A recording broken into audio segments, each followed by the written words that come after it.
Today's question comes from Kunal Pradhan, and I'm from Eastern Kentucky, so I apologize that I'm horrible with names sometimes.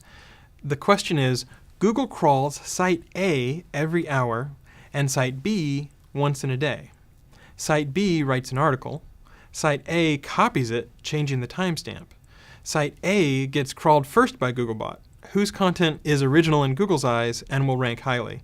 And if it's A, then how does that do justice to Site B?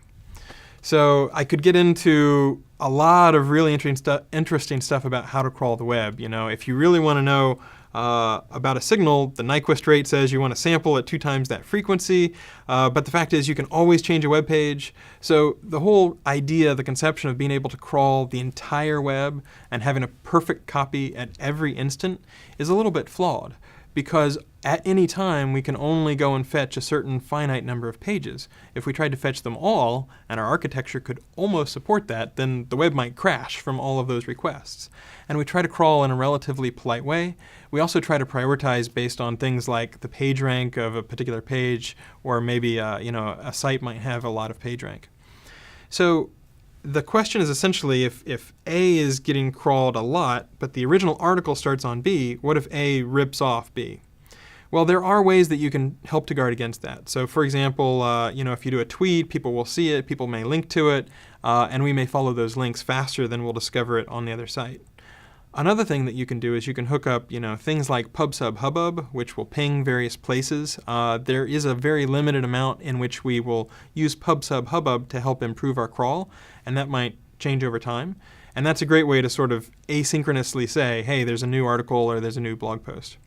But let's go ahead and play with this hypothetical scenario. If A has copied your article and changed the timestamp, that's a little bit deceptive. It's as if they are claiming that they have written it. So you can do a couple things. Number one, if you are the author of that article, you can always do what's known as a Digital Millennium Copyright Act sort of notice, where you send in this DMCA request, and you can find the information at google.com/dmca.html. And basically what you're saying is, this site copied me, but I'm the original author.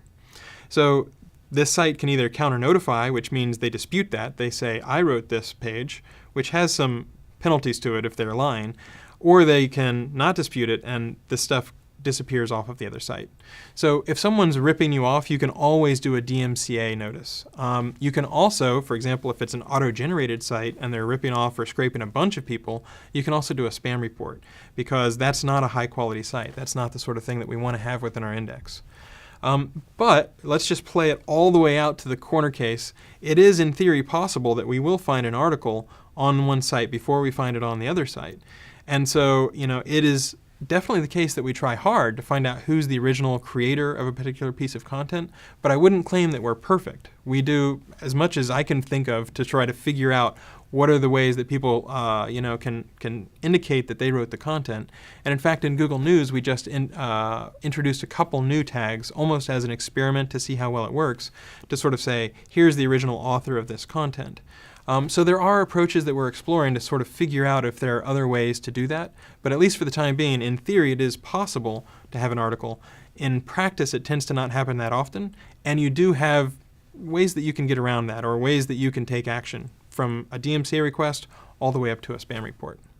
Hope that helps.